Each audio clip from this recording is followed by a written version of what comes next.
নমস্কার, দেখছেন চারটের চারদিক। আপনাদের সঙ্গে রয়েছি আমি ঋষিকেশ। শুরুতেই যে খবরের দিকে নজর রাখবো, তিব্বতে ভূমিকম্পে মৃত অন্তত 95। দাবি চীন প্রশাসনের উৎসস্থল চীনের তিব্বতের শিজাং প্রদেশে রিক্টার স্কেলে ভূমিকম্পের তীব্রতা ছিল 7.1, আহত 130 জন। মৃতের সংখ্যা বাড়ার আশঙ্কা করা হচ্ছে। কলকাতাতেও দুবার মৃদু কম্পন অনুভূত হয়েছে। কম্পন অনুভূত হয় দিল্লি, বিহারে। ফের 3বার কম্পন অনুভূত নেপাল সীমান্তে। শুধু ভারত নয়, মোট 5টি দেশে ভূকম্প অনুভূত হয় বলে জানা যাচ্ছে। যে ছবি আপনারা দেখতে পাচ্ছেন, একের পর এক বিল্ডিং একেবারে হুড়মুড়িয়ে ভেঙে পড়েছে এই ভূমিকম্পের তীব্রতায়। এই নিয়ে আমরা কথা বলবো। প্রতিনিধি অঙ্কুর ভট্টাচার্য রয়েছেন আমার সঙ্গে এই মুহূর্তে নিউজ রুমে। সরাসরি কথা বলবো অঙ্কুতার সঙ্গে। অঙ্কুতা, যেটা জানতে চাইবো, এখনো পর্যন্ত কি আপডেট পাওয়া যাচ্ছে? কারণ বলা হচ্ছে মৃতের সংখ্যা আরো বাড়তে পারে এবং বারবার কম্পন অনুভূতও হচ্ছে।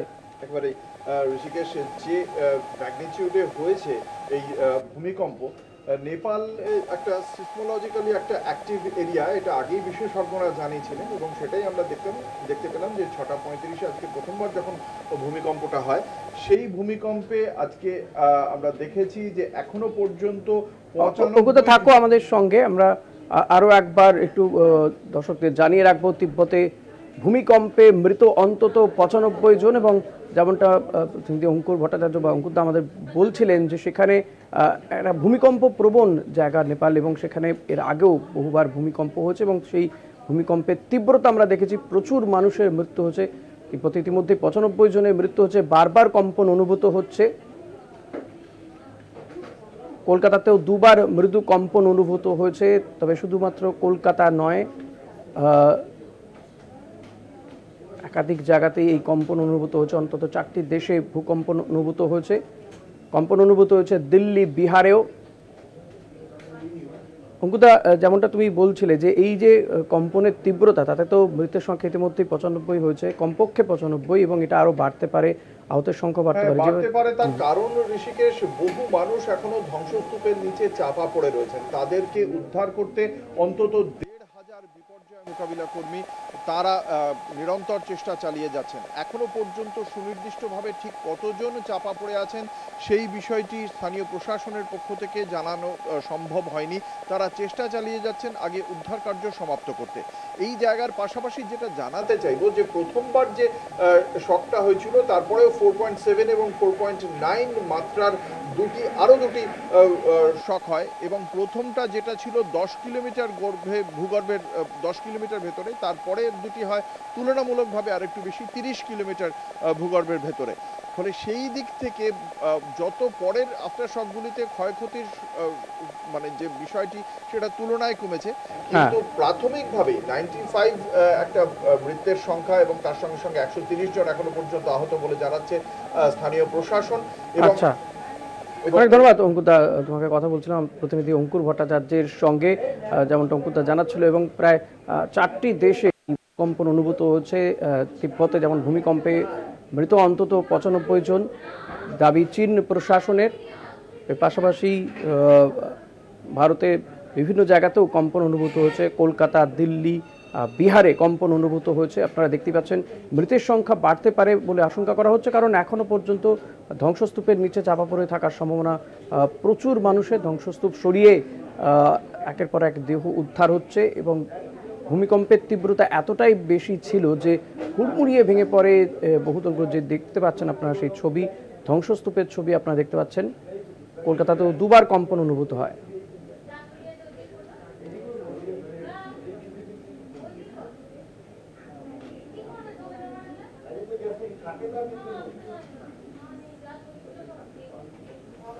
দিল্লি বিধানসভা 70 আসনে নির্বাচনী নির্ঘণ্ট প্রকাশ। এক দফাতেই দিল্লি বিধানসভায় ভোট। 5ই ফেব্রুয়ারি দিল্লির 70টি আসনে ভোট। 8ই ফেব্রুয়ারি ভোটের ফল প্রকাশ।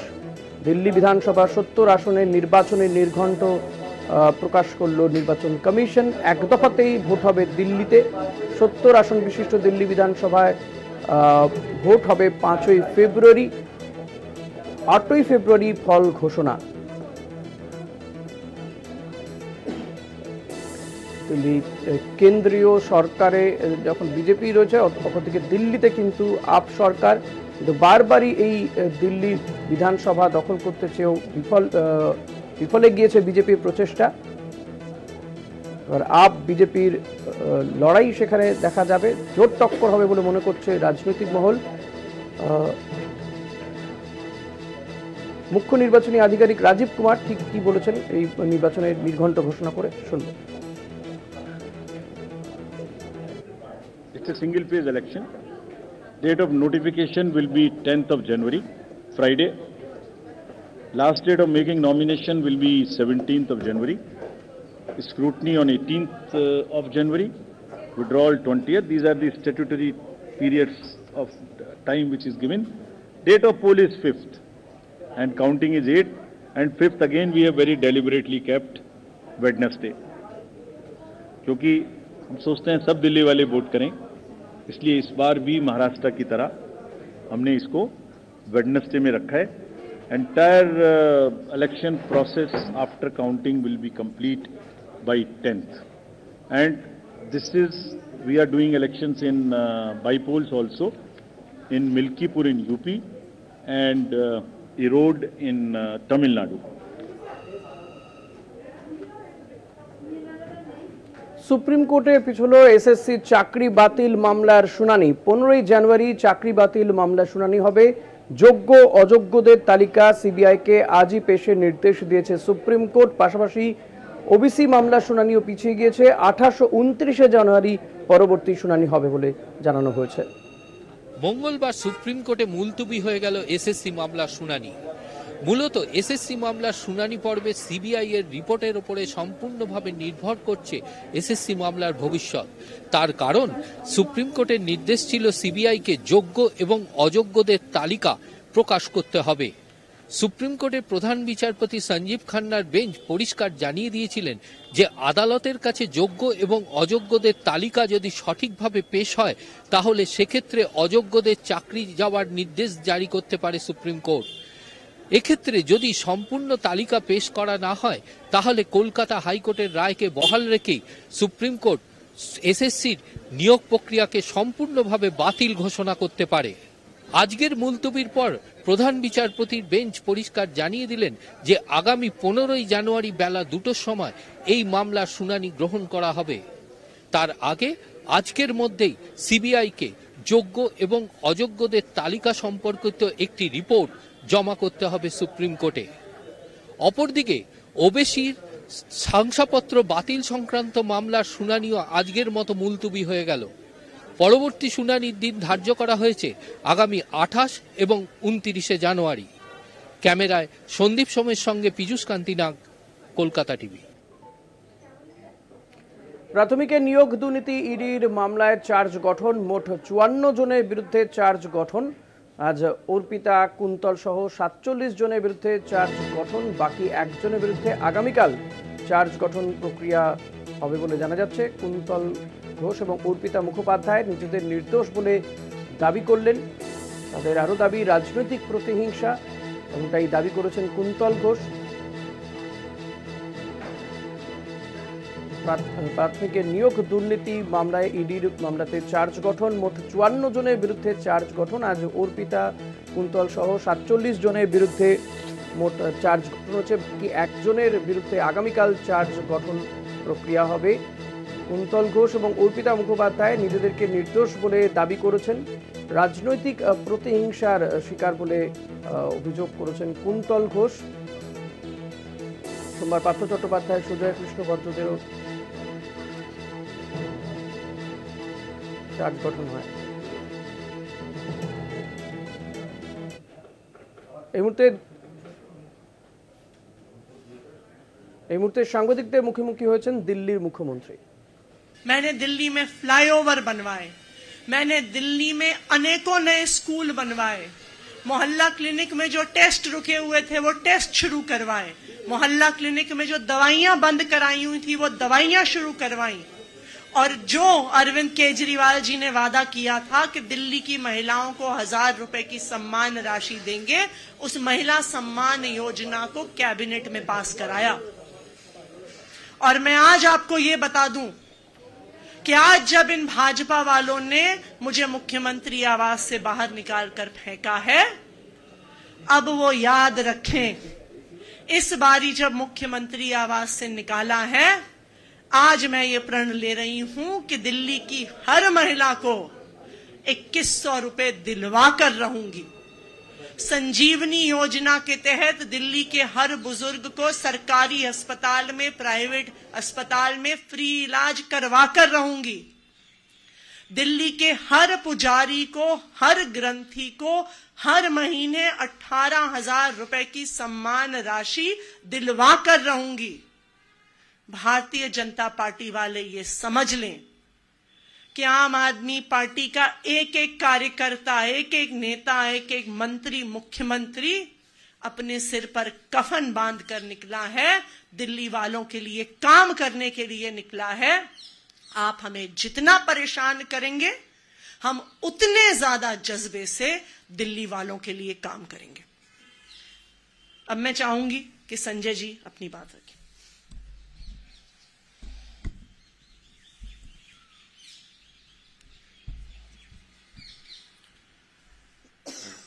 अभी काफी विस्तार से सौरभ भाई ने और आतिशी जी ने बताया कि किस प्रकार से गाली गलौज पार्टी ने एक अभियान छेड़ रखा है आम आदमी पार्टी के खिलाफ, आम आदमी पार्टी के नेताओं के खिलाफ, उनको अपमानित करना, उनके बारे में रोज ऊटपटांग टिप्पणियां करना, उनको जेल में डालना। लेकिन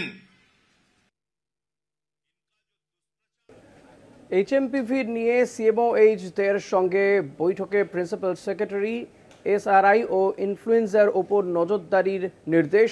জেলাগুলিতে অক্সিজেন সিলিন্ডার যথেষ্ট রয়েছে কিনা সেই রিপোর্ট দেওয়ারও নির্দেশ রয়েছে। শ্বাসকষ্টজনিত রোগের প্রতি সতর্কতার নির্দেশও দেওয়া হয়েছে। এইচএমপিভি নিয়ে সিএমওএইচদের সঙ্গে বৈঠকে প্রিন্সিপাল সেক্রেটারি এসআরআই ও ইনফ্লুয়েঞ্জার ওপর নজরদারির নির্দেশ দেওয়া হয়েছে। পাশাপাশি জেলাগুলিতে অক্সিজেন সিলিন্ডার যথেষ্ট রয়েছে কিনা, যথেষ্ট পরিমাণে মজুত রয়েছে কিনা সে সম্পর্কেও কিন্তু রিপোর্ট দেওয়ার কথা বলা হয়েছে। শ্বাসকষ্টজনিত রোগের প্রতি সতর্কতার নির্দেশও দেওয়া হয়েছে। আর কি কি নির্দেশ দেওয়া হয়েছে, কোন কোন বিষয়গুলো নিয়ে আজকের এই বৈঠকে আলোচনা হয়েছে, কথা বলবো আমাদের বিশেষ প্রতিনিধি দীপ্তিমান ভট্টাচার্যের সঙ্গে। দীপ্তিমান, আর কোন কোন বিষয়গুলো আজকের এই যে বৈঠকে গুরুত্ব পেয়েছে, কোন কোন নির্দেশ দেওয়া হলো জেলাগুলোকে?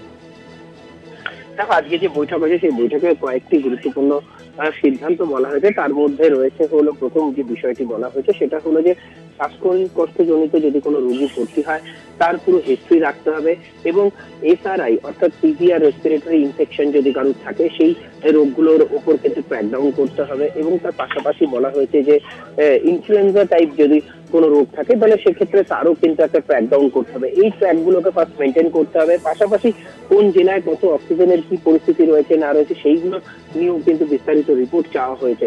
আজকে সিএমওএইচদের যে বৈঠক হয়েছে সেই বৈঠকে বলা হয়েছে যে মূলত এই দুটো বিষয় অর্থাৎ শ্বাসকষ্টজনিত যে রোগগুলো রয়েছে সেগুলোর উপরই কড়া নজরদারি রাখতে বলা হয়েছে। ঋষি, ধন্যবাদ দীপ্তিমান। কথা বলছিলাম বিশেষ প্রতিনিধি দীপ্তিমান ভট্টাচার্যের সঙ্গে।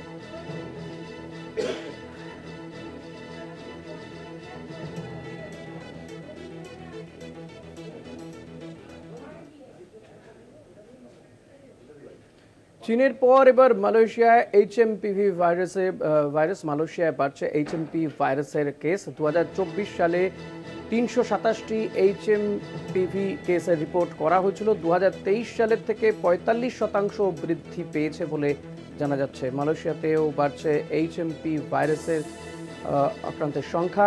চীনের পরে মালয়েশিয়াতেও এইচএমপি ভাইরাসের কেস 2024 সালে 327টি কেস রিপোর্ট করা হয়েছিল। 2023 সালের থেকে 45% যা বৃদ্ধি পেয়েছে বলে তথ্য প্রকাশ। চীনের পর এবার মালয়েশিয়ায় এইচএমপি ভাইরাস 2023 সালের তুলনায় 2024-এ 45% বৃদ্ধি পেয়েছে এই এইচএমপি ভাইরাসে আক্রান্তের।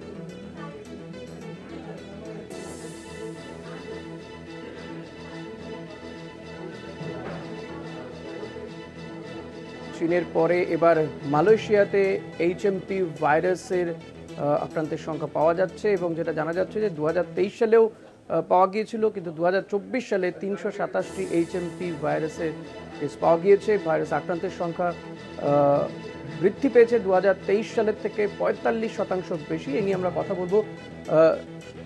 নিউজ রুমে রয়েছেন সহকর্মী মধুবন্তী রয়েছে। মধুবন্তী, চীনে তো আমরা দেখেছি এইচএমপিভি যে প্রাদুর্ভাব তার প্রকোপ বাড়ছে, এরপর মালয়েশিয়াতেও সেখানেও দেখা যাচ্ছে যে এইচএমপি ভাইরাসের আক্রান্তের সংখ্যা 2023 থেকে 2024 সালে কার্যত লাফিয়ে বেড়েছে, 45% বৃদ্ধি পেয়েছে।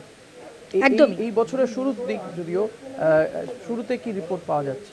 শুরুতে যেটা রিপোর্ট হচ্ছে যে চীনের পর এবার মালয়েশিয়ায় কিন্তু এই সংক্রমণ বৃদ্ধি পেয়েছে এবং যেমনটা তুমি বলছিলে যে 2023 সেখানে কিন্তু 225টি কেস পাওয়া গিয়েছিল, কিন্তু 45% বেড়ে 2024 কিন্তু এই কেস 327টি হয়েছে, অর্থাৎ মাত্রা বেড়েছে। এবং এবারে যখন চীনের সংক্রমণ বৃদ্ধি পাচ্ছে, শ্বাসকষ্টজনিত সংক্রমণ বৃদ্ধি পাচ্ছে, তখন একাধারে মালয়েশিয়াতেও কিন্তু একইভাবে কেস বৃদ্ধি পেয়েছে এবং অবশ্যই সেদিকে লক্ষ্য রাখা হচ্ছে প্রশাসনের পক্ষ থেকে। পাশাপাশি চীন সহ এই ধরনের শ্বাসকষ্টজনিত সংক্রমণ অন্যান্য যে সমস্ত দেশে উপসর্গ বাড়ছে, অবশ্যই সতর্কতামূলক ব্যবস্থা নেওয়া হচ্ছে প্রশাসনের পক্ষ থেকে। এবং অবশ্যই যদি এদেশের কথা বলি, সেক্ষেত্রে আমরা ব্যাঙ্গালোরে যে 2টি কেস পেয়েছি সেখানে কিন্তু এই এইচএমপিভি ভাইরাসের সঙ্গে এই সংক্রমণের সেরকম কোনো মিল নেই ঠিকই, কিন্তু চিকিৎসকরা সতর্কতা জানিয়ে দিয়েছেন এবং কি করতে হবে, কি করণীয়, কি করতে হবে না, সবটাই কিন্তু নির্দেশিকা জারি হয়েছে। এবং আমাদের রাজ্যের কথা যদি বলি, শ্বাসকষ্টজনিত সংক্রমণ যদি হয় কিভাবে তার প্রিকশন নেওয়া হবে সে কথা কিন্তু চিকিৎসকরা যেমন বলে দিয়েছেন, পাশাপাশি কিন্তু আশঙ্কার সেরকম কোনো কারণ নেই তেমনটাও কিন্তু আশ্বাস দিয়েছেন চিকিৎসকরা। একদমই। মধুবন্তী, আরেকটা বিষয় জানতে চাইবে যে মালয়েশিয়াতে যেখানে প্রায় 45% বৃদ্ধি পেয়েছে গত 2023 থেকে 2024 সালে, ফলত সেখানে সতর্কতামূলক ব্যবস্থা হিসেবে কি কি এখনো পর্যন্ত ঘোষণা করা হয়েছে? কোথাও কোনো এমার্জেন্সি এলাকা কিছু ঘোষণা করা হয়েছে, যেমন আমরা করোনার সময় যেমনটা দেখা যাচ্ছিল দেশে দেশে? একদমই 5 বছরের মাথায় যখন এই আশঙ্কার কথা এসছে এবং যখন দেখা যাচ্ছে চীনে যেভাবে মাত্রা অতিরিক্ত বৃদ্ধি পেয়েছে এই সংক্রমণ, তখন মালয়েশিয়ার ক্ষেত্রে সতর্কতামূলক ব্যবস্থা যদিও নেওয়া হয়েছে, কিন্তু রিপোর্ট যেটা বলছে এই কেস কিন্তু 23-24 এবং এবছরে মাত্রা বৃদ্ধি হয়েছে, যার জন্য কিন্তু যে যে সতর্কতা কোভিডের সময় নেওয়া হয়েছিল এক্ষেত্রেও কিন্তু সেই একই ব্যবস্থা নেওয়া হয়েছে। সরকারের পক্ষ থেকে হাসপাতালগুলিতে অক্সিজেন সিলিন্ডারের ব্যবস্থা রাখা হয়েছে। অক্সিজেনের যে সোর্স, সেই সোর্স কিন্তু এখনও পর্যন্ত ঠিকঠাক রয়েছে, কিন্তু স্বাভাবিকভাবে এমার্জেন্সি মতো অবস্থা না হলেও যা যা ব্যবস্থা কোভিডের সময় নেওয়া হয়েছিল চীন, মালয়েশিয়া এবং সংলগ্ন এলাকাগুলিতে সতর্কতামূলক ব্যবস্থা কিন্তু হাসপাতালগুলিতে রয়েছে। অর্থাৎ এখনও পর্যন্ত সরকার তৈরি রয়েছে এই সংক্রমণের সঙ্গে মোকাবিলা করবার জন্য। ধন্যবাদ মধুবন্তী। কথা বলছিলাম সহকর্মী মধুবন্তীর সঙ্গে এবং মধুবন্তী যেমনটা জানালো যে চীন, মালয়েশিয়াতে সেখানে কিন্তু ক্রমেই লাফিয়ে বাড়ছে এই এইচএমপি ভাইরাসে আক্রান্ত হওয়ার সংখ্যা এবং সেই কারণে কিন্তু একাধিক সতর্কতামূলক ব্যবস্থাও নেওয়া হচ্ছে। মালয়েশিয়াতে গত 2023 সালেও যে এইচএমপি ভাইরাসে আক্রান্তের যে তথ্য পাওয়া গিয়েছিল 2024-এ সেই সংখ্যাটা বেড়েছে অনেকটাই, 45% বৃদ্ধি পেয়েছে বলে তথ্যে প্রকাশ।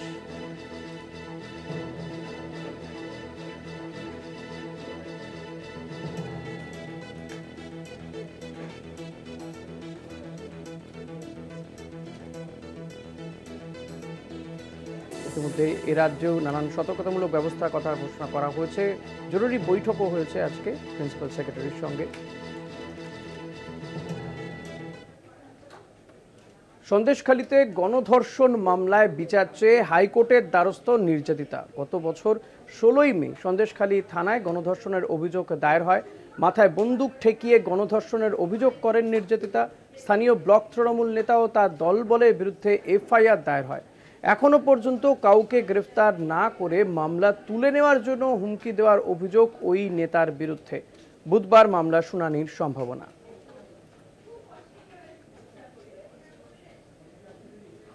আমি চাইছি যে দোষীরা সাজা পাক, মানে উপযুক্ত সাজা পাক। এটা আমি কোর্টের কাছে দাবি আবেদন রাখছি যে যারা দোষী তারা যেন উপযুক্ত সাজা পায়। তার আবেদনের জন্য আজকে আমি কলকাতা হাইকোর্টের দ্বারস্থ হয়েছি।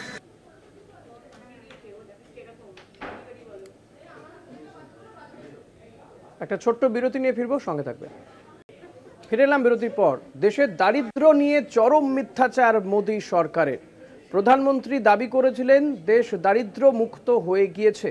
গবেষণায় জানা যাচ্ছে দেশে এখনও 26% মানুষ দারিদ্র্য সীমার নিচে। সম্প্রতি পারিবারিক ব্যয়ের রিপোর্ট থেকে মিলেছে এই তথ্য। দেশের দারিদ্র্য নিয়ে চরম মিথ্যাচার মোদী সরকারের। প্রধানমন্ত্রী দাবি করেছিলেন দেশ দারিদ্র্যমুক্ত হয়ে গিয়েছে, কিন্তু সাম্প্রতিক যে রিপোর্ট, যে গবেষণায় জানা যাচ্ছে দেশে এখনো 26% মানুষ দারিদ্র্য সীমার নিচে রয়েছে। এই নিয়ে আমরা কথা বলবো। Kolkata TV political editor Ashis Chattopadhyay রয়েছেন আমার সঙ্গে এই মুহূর্তে। আশিস দা, কোথাও কি তাহলে নরেন্দ্র মোদীদেরকে শুধুমাত্র ভোট বৈতরণী পার করতে এই ধরনের মিথ্যে তথ্য সামনে নিয়ে আসতে হয়েছিল? দেখো, যে তথ্য আমাদের সামনে সম্প্রতি আসছে তা এতটাই উদ্বেগজনক যে দেশের প্রকাশিত সমস্ত পরিসংখ্যান সম্পর্কে একটা সন্দেহের মনোভাব তৈরি হচ্ছে। আমরা দেখতে পাচ্ছি যে প্রথমে 2024 সালের ফেব্রুয়ারি মাসে নীতি আয়োগের সিইও, তার নাম HR সুব্রমণিয়াম, তিনি বলেন যে দেশ প্রায় দারিদ্র্য মুক্ত হয়ে গিয়েছে। দেশে মাত্র 5% মানুষ এখনও দরিদ্র রয়ে গিয়েছে এবং বাকিরা যারা দরিদ্র ছিল তাদের সবাইকে দারিদ্র সীমার ওপরে নিয়ে আসা সম্ভব হয়েছে। এরপরে এই দাবিকে সামনে রেখে বিজেপি এবং এনডিএ নির্বাচনের সময় ব্যাপক হইচই শুরু করে সাফল্যের জয়ঢাক বাজাতে থাকে। এই তথ্য যেহেতু নীতি আয়োগের পক্ষ থেকেই প্রকাশ করা হয়েছে, সাধারণভাবে অনেকেই মনে করেছিলেন যে তাহলে বোধহয় এটাই সত্যি। নিজের জীবনে বা চারপাশে দারিদ্র্য দেখেও তারা হয়তো ভাবছিলেন এটা এখানকার সমস্যা, সারা দেশ হয়তো দারিদ্র্য সীমার বাইরে চলে যাচ্ছে, দারিদ্র্য সীমার ওপরে উঠে যাচ্ছে। কিন্তু নির্বাচনে জেতবার পরে যে তথ্য কেন্দ্রীয় সরকার প্রকাশ করে সেটা হচ্ছে house hold consumer expenditure report. যে রিপোর্ট কিন্তু শেষ প্রকাশিত হয়েছিল কংগ্রেস আমলে, যখন মনমোহন সিংহ প্রধানমন্ত্রী ছিলেন। তারপরে 10 বছর এই রিপোর্ট প্রকাশ করা হয়নি। 2022-23 সালের পরিসংখ্যান হাতে এসেছে 2024-এ লোকসভা নির্বাচনের পরে, এবং সেখানেই দেখা যাচ্ছে যে 2011-12 সালের যদি মূল্যমান দিয়ে বিচার করা হয় তাহলে গ্রামাঞ্চলে মানুষ ব্যয় করেছিলেন 2008 টাকা মাত্র এবং শহরাঞ্চলে ব্যয়ের ক্ষমতা ছিল 3510 টাকা মাত্র। এই যে ব্যয়, অর্থাৎ গ্রামাঞ্চলে 2000 টাকা এবং শহরাঞ্চলে 3500 টাকা, এটা হচ্ছে গড়। আমরা জানি যখন একটা জিনিসের গড় ধরা হয় তখন তার ওপরেও কিছু থাকে, তার নিচেও কিছু থাকে। তাহলে 2000 টাকারও অনেক কমে বহু মানুষ সেই পরিমাণ টাকা ব্যয় করে জীবন ধারণ করছেন। শহরাঞ্চলে 3500 টাকারও অনেক কমে অনেক মানুষ জীবন ধারণ করছেন 2011-12 সালের মূল্যমান অনুযায়ী। এই যে তথ্য, সেই তথ্যকে কাজে লাগানো হয়েছে শ্রী রঙ্গরাজন কমিটির রিপোর্ট, যে রিপোর্ট অনুযায়ী দারিদ্র সীমা নির্বাচনের জন্য কতগুলো মাপকাঠি বলে দেওয়া হয়েছিল। সেই মাপকাঠি প্রয়োগ করে দেখা যাচ্ছে যে দেশে 26.4% মানুষ এখনও দারিদ্র সীমার নিচে রয়েছেন। গ্রামাঞ্চলে বেশি, গ্রামাঞ্চলে 26.4-এর থেকে বেশি, প্রায় 27.4%, আর শহরে 23.7% মানুষ দারিদ্র সীমার নিচে রয়েছেন। আমাদের মনে পড়বে যে কয়েক মাস আগে নিউ ইয়র্কে, মার্কিন দেশের নিউ ইয়র্কে যখন রাষ্ট্রসংঘের শীর্ষ সম্মেলন হয়েছিল, সেখানে নরেন্দ্র মোদী নিজে বলেছিলেন যে তার আমলের 10 বছরে নাকি 25 কোটি মানুষকে দারিদ্র সীমার থেকে ওপরে তুলে আনা হয়েছে। দেশ প্রকৃতপক্ষে এখন নাকি দারিদ্র মুক্ত। সেই চরম মিথ্যাচার এবারে সামনে এলো হাউস হোল্ড কনজিউমার এক্সপেন্ডিচার রিপোর্টের মধ্য দিয়ে, যেখানে দেখা যাচ্ছে প্রতি 4 জন মানুষের 1 জন দারিদ্র সীমার নিচে। আর ভারতে যে টাকাকে দারিদ্র সীমা বলে ধরা হয় সেটা এতই কম, তাতে মানে একেবারে খুব অমর্যাদাকরভাবেই জীবন কোনো রকমে বাঁচিয়ে রাখা চলে। কোনো রকম মানুষের মতো জীবন কাটানো সম্ভব নয়। তাহলে কেন এই মিথ্যাচার? কেন কেন্দ্রীয় সরকার এখনও মেনে নিচ্ছে না যে তাদের হিসেবে ভুল হয়েছিল? তার কারণ তাহলে মেনে নিতে হয় যে মূল্য বৃদ্ধির কারণে মানুষ যে টাকা হাতে পাচ্ছে তাই দিয়ে যে জিনিস কিনতে পারছে সেটা ক্রমাগত কমছে, তাদের রোজগার কমে যাচ্ছে। যদি একজনের রোজগার 5 বছর আগে 100 টাকা থাকতো, আজকেও যদি তা 100 টাকা থাকে, আসলে কিন্তু তার রোজগার 5 বছর আগের মূল্যমান অনুযায়ী 50 বা 60 টাকা হয়ে গিয়েছে। অর্থাৎ একদিকে যখন জিনিসপত্রের দাম বেড়ে গেছে, অন্যদিকে প্রকৃত আয় কমে গেছে, সেই জন্যে মানুষের ব্যয় করার ক্ষমতা কমে গেছে, বা টাকার অঙ্কে একই পরিমাণ টাকা ব্যয় করে অর্ধেক পরিমাণ জিনিস পাচ্ছে, সেই জন্যে মানুষ ক্রমাগত দারিদ্র্যে ডুবছে। দেশে প্রতি 4 জনের মধ্যে 1 জনেরও বেশি মানুষ দারিদ্র সীমার নিচে। আর এই নিয়ে প্রধানমন্ত্রী মোদী বা কেন্দ্রীয় সরকারের সমস্ত মিথ্যাচার এখন কিন্তু প্রকাশ্যে এসে গেল। এটা নিয়ে বিরাট বলা যেতে পারে বিরাট বড় একটা ঘোটালা, বিরাট বড় একটা ধোঁকা যা দেশবাসীর সঙ্গে করা হয়েছিল, সেই ধোঁকাকে পর্দা ফাঁস করে দিয়েছে। সাম্প্রতিক সময়ে প্রকাশিত একটি গবেষণা সংস্থা, তাদের যে রিপোর্ট, সেই রিপোর্ট প্রকাশিত হয়েছে। সেই রিপোর্টটির নাম household consumer expenditure survey. Household consumer expenditure survey সংক্রান্ত এই গবেষণা প্রকাশিত হয়েছে রিভিউ অফ অ্যাগ্রারিয়ান স্টাডিজ পত্রিকার সম্পাদকীয় নিবন্ধে। সেখান থেকেই জানা যাচ্ছে যে দেশে এখনও 26.4% মানুষ দারিদ্র্য সীমার নিচে রয়েছে। ঋষি, একদমই, অনেক ধন্যবাদ আশিস দা। আপনাকে কথা বলছিলাম Kolkata TV political editor Ashis চট্টোপাধ্যায়ের সঙ্গে। এবং আশিস দা যেমনটা বলল, ভোট বৈতরণী পার হতে গিয়েই মোদী সরকার বা নরেন্দ্র মোদীরা তারা মিথ্যাচার করেছেন এবং মিথ্যে তথ্য সামনে নিয়ে এসেছেন যে দেশ দারিদ্র সীমার বা দারিদ্র দূরীকরণ সম্ভব হয়েছে। কিন্তু চরম মিথ্যাচার সেটাই প্রকাশ্যে যে গবেষণার রিপোর্ট, তাতে কিন্তু বোঝা যাচ্ছে, দেখা যাচ্ছে যে 26% মানুষ এখনও দারিদ্র সীমার নিচে রয়েছে।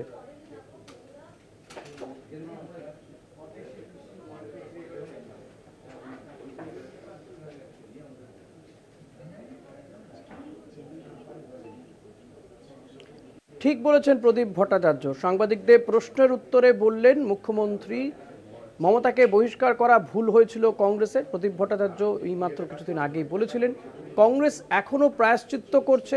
প্রদীপ ভট্টাচার্য কথা বলেছিলেন। প্রদীপের মূল্যায়নেই শিলমোহর দিলেন মুখ্যমন্ত্রী মমতা বন্দ্যোপাধ্যায়। মমতাকে বহিষ্কার করা ভুল হয়েছিল কংগ্রেসের,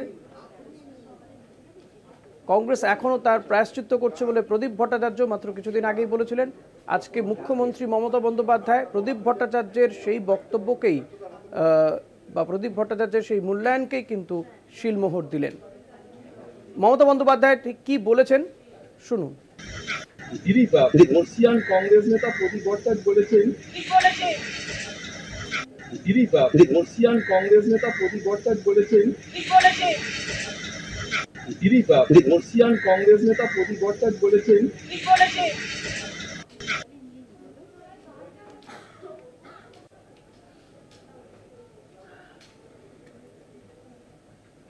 কিছুদিন আগে কংগ্রেসের বর্ষীয় নেতা প্রদীপ ভট্টাচার্য তিনি ঠিক কি বলেছিলেন শোনাবো আপনাদের।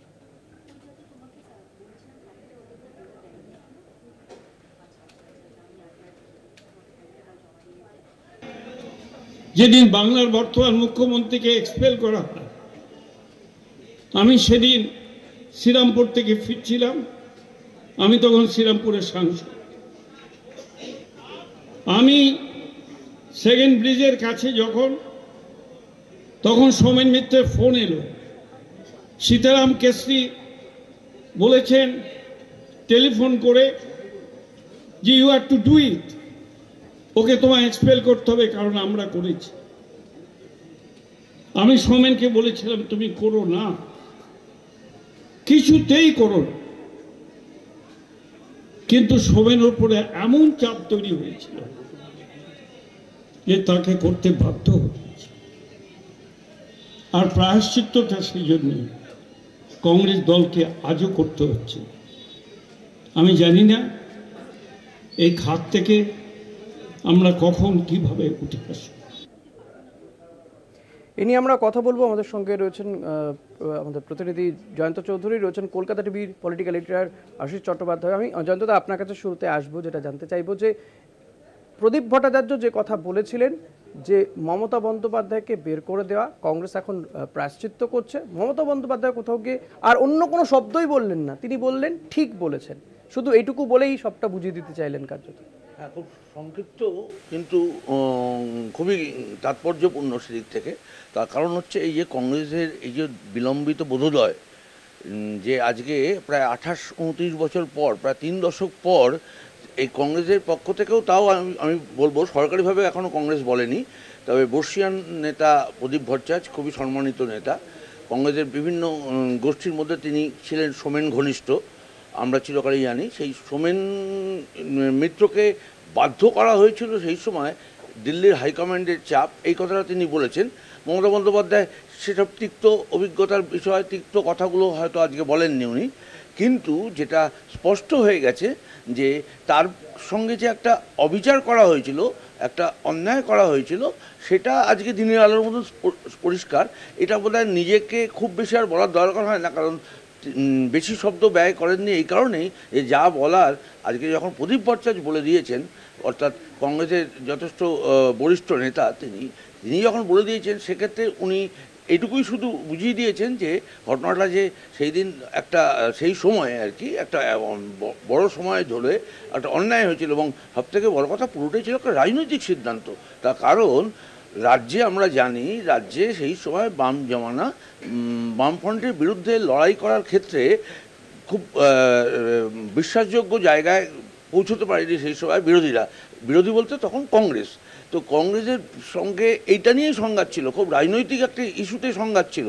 এটা কোনো ব্যক্তিগতভাবে ক্ষমতা আমার চাই এরকম ব্যাপার ছিল না। যদিও মহারাষ্ট্র নিবাস হলে যে সভাপতি নির্বাচন হয়েছিল, যেখানে মমতা বন্দ্যোপাধ্যায় বিরুদ্ধে ছিলেন সোমেন মিত্র, সেই নির্বাচন জেতার পর নানান রকম অভিযোগ, কারচুপি ইত্যাদি অভিযোগ উঠেছিল, সবই ঠিক কথা। কিন্তু এটা শুধু ওই ক্ষমতা দখলের ব্যাপার ছিল একটা মতাদর্শগত লড়াই। সেই জায়গা থেকে কিন্তু আজকে মমতা বন্দ্যোপাধ্যায় যে সঠিক পথেই গিয়েছিলেন, সেটা আজকে আর মমতা বন্দ্যোপাধ্যায়কে বাড়তি শব্দ ব্যয় করে বোঝাতে হয়নি। তিনি যে সংক্ষিপ্ত কথাটুকু বলেছেন, তাতেই বার্তা খুব স্পষ্ট হয়ে গিয়েছে বলে মনে করা হচ্ছে। আমি আশিসদা আপনার কাছে আসবো। কোথাও কি যেটা জয়ন্তদা যেখানে শেষ করলেন যে মমতা বন্দ্যোপাধ্যায়কে আজকে যেমন বাড়তি কোনো শব্দ ব্যবহার করতে হয়নি, কোথাও গিয়ে দিন প্রদীপ ভট্টাচার্য কংগ্রেসের সভায় দাঁড়িয়ে যে কথা বলেছিলেন, কোথাও গিয়ে সেটাও কি একটা শিলমোহর দিলেন যে মমতার পথটাই ঠিক ছিল। কংগ্রেস এখন যে ছন্ন ছাড়া, এ রাজ্যে তো কংগ্রেসের অস্তিত্ব সেভাবে নেই, অন্য দেশের বিভিন্ন প্রান্তেরও কংগ্রেসের অবস্থা তথৈবচ, কয়েকটি রাজ্যে ক্ষমতা এসেছে, কোথাও আসবে এমন একটা সম্ভাবনা জাগিয়েও শেষ মুহূর্তে দানা কাটতে পারেনি বা বিজেপির বিরুদ্ধে লড়াই করতে পারেনি সেইভাবে। এই জায়গাকে আপনি রাজনৈতিকভাবে কিভাবে ব্যাখ্যা করবেন? দেখো ঋষি, যে সময়কার কথা বলা হচ্ছে সেটা হচ্ছে গত শতাব্দীর 90-এর দশক। 90-এর দশকের একেবারে শুরুর দিকে মমতা বন্দ্যোপাধ্যায় তৎকালীন যুব কংগ্রেসের, ঐক্যবদ্ধ কংগ্রেস, তখনও তৃণমূল কংগ্রেস হয়নি, ঐক্যবদ্ধ কংগ্রেসের যে যুব শাখা, যুব সংগঠন, তার প্রধান নেত্রী ছিলেন, তিনি যুব কংগ্রেসের সভানেত্রী ছিলেন। সেই সময়ে বামফ্রন্ট সরকার রাজ্য চালাচ্ছিল, মুখ্যমন্ত্রী ছিলেন জ্যোতি বসু। মমতা বন্দ্যোপাধ্যায় সহ কংগ্রেসের একাংশ এই দাবি করেন বা এই কথা বলেন যে কংগ্রেস নেতারা, তারা বামফ্রন্টের বিরুদ্ধে সঠিকভাবে লড়াই চালাচ্ছে না। তারা বাইরে কংগ্রেসের ঝান্ডা ধরলেও, কংগ্রেসের মতো কথা বললেও ভেতরে ভেতরে তারা বামফ্রন্টের সঙ্গে হাত মিলিয়ে চলছে।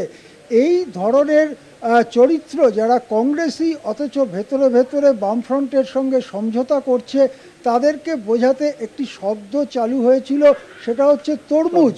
তরমুজ আমরা জানি ওপরে সবুজ ভেতরে লাল, ঠিক সেই রকম এক অংশের কংগ্রেস নেতা নাকি ওপর দিকে সবুজ অর্থাৎ কংগ্রেসই, কিন্তু ভেতরে লাল অর্থাৎ ভেতরে ভেতরে তারা বামফ্রন্টের সঙ্গে সমঝোতা করে চলছে।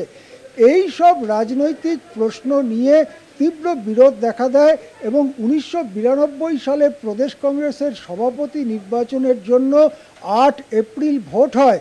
সেই ভোটে মমতা বন্দ্যোপাধ্যায় সোমেন মিত্রর বিরুদ্ধে সভাপতি নির্বাচনে প্রার্থী হিসেবে দাঁড়ান, কিন্তু সেই নির্বাচনে মমতা বন্দ্যোপাধ্যায় পরাস্ত হন। সেই ঘটনায় নানান অভিযোগ করা হয়েছে, কারা ভোট দিয়েছে না দিয়েছে এই সমস্ত বিষয় নিয়ে, কিন্তু শেষ পর্যন্ত ঘোষিত ফলাফল ছিল সোমেন মিত্র জয়ী, মমতা বন্দ্যোপাধ্যায় পরাজিত। ওই 1992 সালের শেষ ভাগে ব্রিগেডে মিটিং ডাকেন মমতা বন্দ্যোপাধ্যায়। সেই মিটিং হচ্ছে বিখ্যাত বামফ্রন্টের মৃত্যু ঘণ্টা বাজানোর মিটিং এবং সেখান থেকে দাবি তোলা হয় no voter ID card no vote. এই দাবিতে আন্দোলন শুরু হয়। তার পরের বছর 1993 সালের 21শে জুলাই রাইটার্স চলো অভিযান ডাকা হয় যুব কংগ্রেসের পক্ষ থেকে মমতা বন্দ্যোপাধ্যায়ের নেতৃত্বে। সেই মিছিল কলকাতায় যখন এগোতে থাকে সেই মিছিলকে পুলিশ আটকায় এবং শেষ পর্যন্ত পুলিশের গুলিতে 13 জনের মৃত্যু হয়। 1993 সালের পর থেকে রাজনীতি এইভাবে চলতে থাকে। মাঝখানে 1996 সালে লোকসভা এবং রাজ্য বিধানসভাতেও নির্বাচন হয়। রাজ্য বিধানসভায় কংগ্রেসের ফল তুলনামূলকভাবে ভালো হয়েছিল। 1997 সালে কলকাতায় এআইসিসির বর্ধিত অধিবেশন বসে, অল ইন্ডিয়া কংগ্রেস কমিটির বর্ধিত অধিবেশন বসে নেতাজি ইনডোর স্টেডিয়ামে। সেইখানে সর্বভারতীয় কংগ্রেস নেতারা এসে হাজির হয়েছিলেন। মমতা বন্দ্যোপাধ্যায় তখন এআইসিসির কাছে দাবি করেন যে এ রাজ্যের কংগ্রেসকে শোধরাতে হবে। সেই দাবি সম্পর্কে তেমন কিছু না করার জন্য মমতা বন্দ্যোপাধ্যায় এআইসিসির ওই বৈঠক বয়কট করে বলেন যে ওরা ইনডোর আমরা আউটডোর, এই বলে বাইরে তিনি সমাবেশ ডাকেন। অজিত পাজাও সেই সমাবেশে যোগ দিয়েছিলেন। সেই সমাবেশ বেশ বড় আকারের হয়ে যায়, কেউ বলে 20,000, কেউ বলে 30,000, কেউ বলে আরও বেশি সমাবেশ হয়ে যায়। এই সমাবেশ যেহেতু এআইসিসি মিটিংয়ের পাল্টা হয়েছিল, সেই জন্য কংগ্রেস সিদ্ধান্ত করে সর্বভারতীয় স্তরে যে মমতা বন্দ্যোপাধ্যায়কে বহিষ্কার করা হবে এবং তারপরে সোমেন মিত্রর মুখ দিয়ে সেই সিদ্ধান্ত জানানো হয়।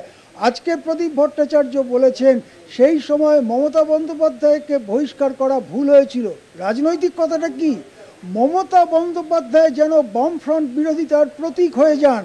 সুতরাং যারাই বামফ্রন্টের বিরোধিতা করতে চাইছিলেন তারা তখন কংগ্রেসকে ছেড়ে মমতার মঞ্চে গিয়ে ভিড় করেন।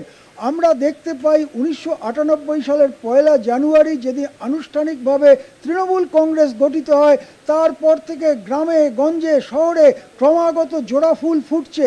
মাঠে ঘাটে যেখানে জোড়া ফুলের কেউ ছিল না, কেউ মমতা ঘনিষ্ঠ ছিল না, সেখানেও তৃণমূল ফুটছে। তারপরে দেখা যায় ধীরে ধীরে কয়েক বছরের মধ্যে তৃণমূলই হয়ে ওঠে প্রধান বিরোধী শক্তি এই রাজ্যের মধ্যে। যদিও তখন 98 সাল থেকে কয়েক বছর এনডিএতে ছিল তৃণমূল কংগ্রেস। তারপরের ইতিহাস আমরা জানি, পরের ইতিহাস। সুতরাং সেই সময়কার যে ঝোড়ো বছরগুলোতে বামফ্রন্টের বিরোধিতার লাইন নিয়ে, রাস্তা নিয়ে কংগ্রেসের মধ্যে মতবিরোধ শুরু হয়েছিল। সেই মতবিরোধে মমতা বন্দ্যোপাধ্যায়ের গলাতেই বামফ্রন্ট বিরোধিতার প্রকৃত জয়মাল্য পড়েছিল এবং কংগ্রেস বিচ্ছিন্ন হয়ে গিয়েছিল। সেই ইতিহাসটাও কিন্তু আজকে উঠে আসছে। ঋষি, একদমই, অনেক ধন্যবাদ আশিস দা। আপনাকে কথা বলছিলাম আমাদের প্রতিনিধি জয়ন্ত চৌধুরী এবং পলিটিক্যাল এডিটর আশিস চট্টোপাধ্যায়ের সঙ্গে। আপনাদের দুজনকে অসংখ্য ধন্যবাদ। নিঃসন্দেহে প্রদীপ ভট্টাচার্যের যে বক্তব্য এবং তারপরে আজকে দাঁড়িয়ে মমতা বন্দ্যোপাধ্যায়ের যে ঠিক বলেছেন, শুধুমাত্র এই দুটো শব্দ বলে প্রদীপ ভট্টাচার্যের বক্তব্যকে শিলমোহর দেওয়া, তা নিয়ে কিন্তু রাজনৈতিক চর্চা চলছে যে তাহলে কি মমতা বন্দ্যোপাধ্যায়ের যে পথ বা পন্থা অবলম্বন করেছিলেন বামেদের বিরুদ্ধে সেটাই সঠিক ছিল, সেটাই কি এত বছর পরে প্রদীপ ভট্টাচার্যের গলাতে শোনা গিয়েছে। আজকে মমতা বন্দ্যোপাধ্যায় কি বলেছেন আরো একবার শুনুন।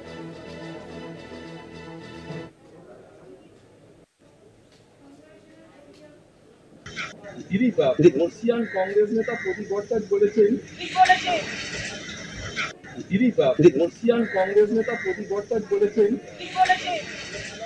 প্রদীপ ভট্টাচার্য সেদিন দাঁড়িয়ে কি বলেছিলেন শুনুন। যেদিন বাংলার বর্তমান মুখ্যমন্ত্রীকে এক্সপেল করা হয়, আমি সেদিন শ্রীরামপুর থেকে ফিরছিলাম, আমি তখন শ্রীরামপুরের সাংসদ। আমি সেকেন্ড ব্রিজের কাছে তখন সোমেন মিত্রের ফোন এলো। সীতারাম কেশরী বলেছেন টেলিফোন করে যে you have to do it, okay তোমায় এক্সপেল করতে হবে কারণ আমরা করেছি। আমি সোমেনকে বলেছিলাম তুমি করো না, কিছুতেই করো না। কিন্তু সোমেনের উপরে এমন চাপ তৈরি হয়েছিল যে তাকে করতে বাধ্য হয়েছে। আর প্রায়শ্চিত্তটা সেই জন্য কংগ্রেস দলকে আজও করতে হচ্ছে। আমি জানি না এই খাত থেকে আমরা কখন কিভাবে উঠে আসব। মালদা সীমান্তে বাংলাদেশের উস্কানি, সীমান্তে ভারতকে বেড়া দিতে বাধা বাংলাদেশের, বিএসএফকে বেড়া দিতে বাধা দিচ্ছে বিজেপিও, বিএসএফকে বাধা বাংলাদেশের বাসিন্দাদেরও। মালদার সীমান্তে বাংলাদেশের উস্কানি, বিএসএফকে বেড়া দিতে বাধা দিচ্ছে বিজেপি, পাশাপাশি বাংলাদেশের বাসিন্দারা তারাও বাধা দিচ্ছে।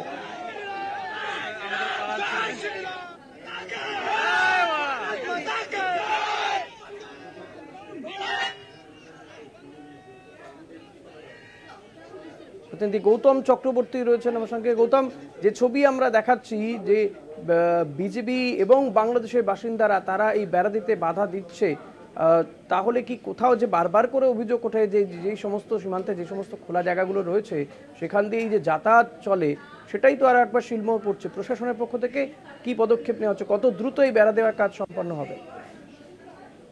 একদমই ঋষিকেশ, তোমাকে বলে রাখি মালদা জেলার চিত্রটা যে দক্ষিণবঙ্গ শেষ হওয়ার পরেই ফারাক্কা গঙ্গা নদী পেরিয়ে উত্তরবঙ্গের প্রবেশদ্বার হচ্ছে মালদা, এবং এই ওই পারে মুর্শিদাবাদের নিমতিতা থেকে হচ্ছে ভারত বাংলাদেশ সীমান্ত, এদিকে হচ্ছে বৈষ্ণবনগর থানা, মালদার কালিয়াচক ৩ নম্বর ব্লকের বৈষ্ণবনগর থানার একদম শেষ রোড টেন্ট ক্যাম্প বলে একটা ক্যাম্প। ক্যাম্পের নামই হচ্ছে টেন্ট ক্যাম্প, কারণ এখানে স্থায়ী বিল্ডিং হয় না। এখানে বর্ষার সময় বন্যার জলের ক্যাম্প ভেসে যায় বলে এখানে টেন্ট বানিয়ে ক্যাম্প করা হয়, কারণ যে ক্যাম্পগুলো মুভেবল, মানে জল যেমন যেমন বাড়বে তেমন তেমন ক্যাম্প সরতে থাকবে। সেই জন্য এখানে রাস্তাটা শেষ হয়েছে বলে জায়গাটার নামই হচ্ছে শেষ রোড।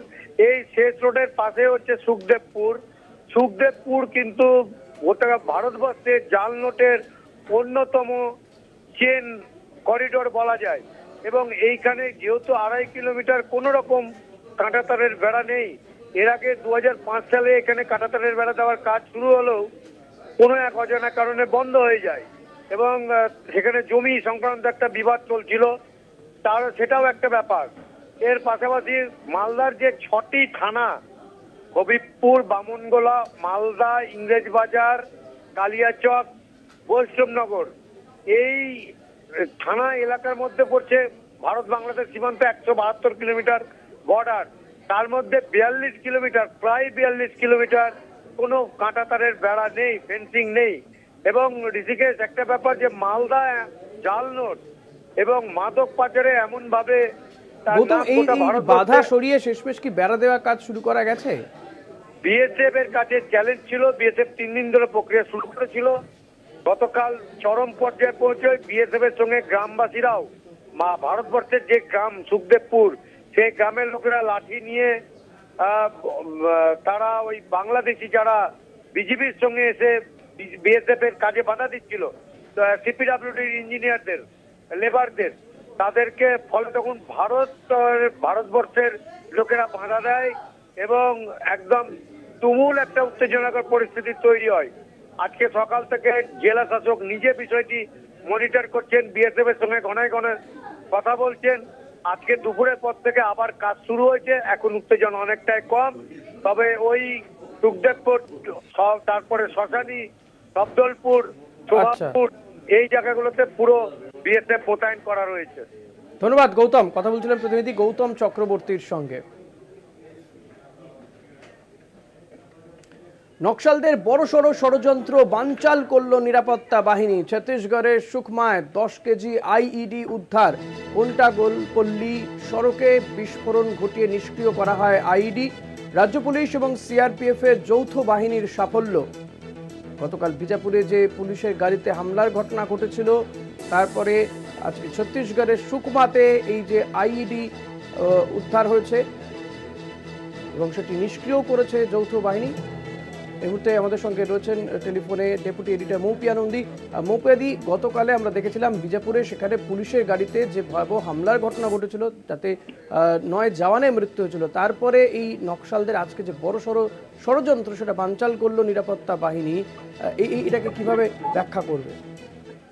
দেখো ঋষি, গতকাল যেভাবে আমরা দেখেছি যে ভয়াবহ আইডি ব্লাস্ট যেভাবে প্রশাসনকে বড় ধাক্কা দিচ্ছে মাওবাদীরা এবং পাল্টা থাকছে মরণ কামড়ের চেষ্টা তারা করে যাচ্ছে, এই ইঙ্গিতটা গতকালই স্পষ্ট হয়েছিল যখন দেখা যাচ্ছিল যে এই টানা যখন যৌথ অপারেশন চলছে, যখন অবুঝমার এবং সংলগ্ন এলাকায় সেখানে লাগাতার এনকাউন্টার চলছে এবং এনকাউন্টারে বেশ কিছু ক্ষয়ক্ষতি হয়েছে মাওবাদীদের তরফে, সেরকম একটা সময়ে দাঁড়িয়ে খুব স্ট্র্যাটেজিক্যালি তারা আইডি ব্লাস্ট ঘটায় ফিরতি পথে, ওই অপারেশন থেকে ফিরতি পথে যে পুলিশ ভ্যান আসছিল সেখানে এই ভয়াবহ ব্লাস্ট ঘটিয়ে নজরের মৃত্যু তারা এনশিওর করে।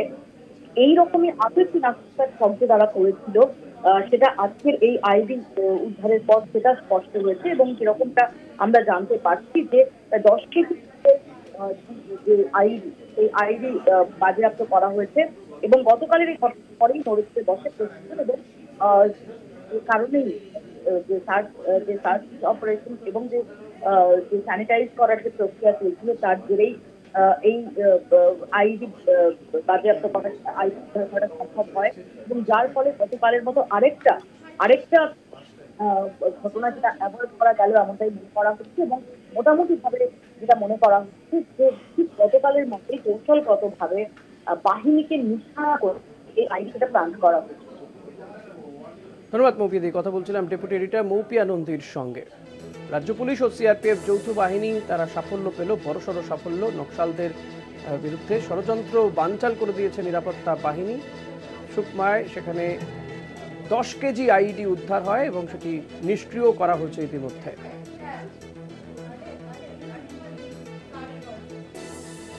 কোলটা গোলপল্লী সড়কে সেই আইডি নিষ্ক্রিয় করা হয়, ইম্প্রোভাইজ এক্সপ্লোসিভ ডিভাইসটি। রাজ্য পুলিশ এবং সিআরপিএফ এর যৌথ সাফল্য।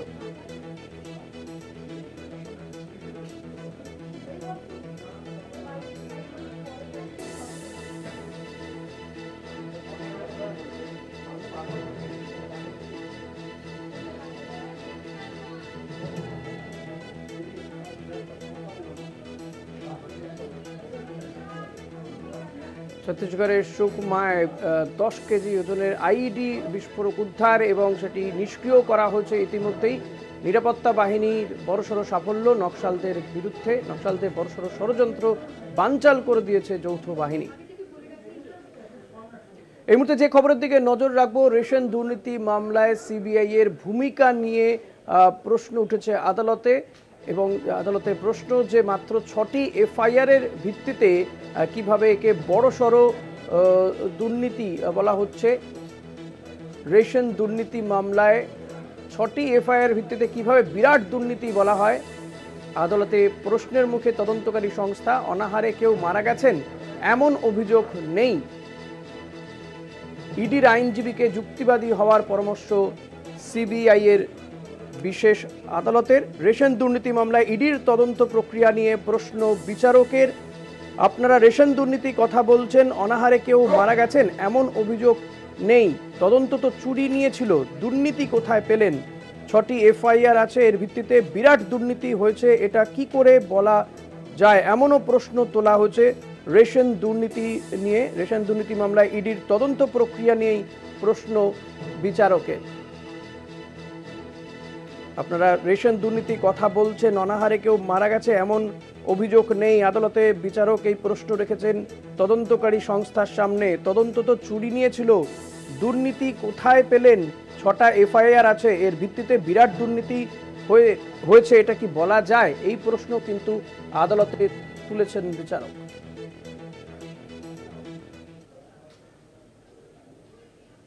এখন এই পর্যন্তই। দেখতে থাকুন কলকাতা টিভি রাত দিন 7 দিন।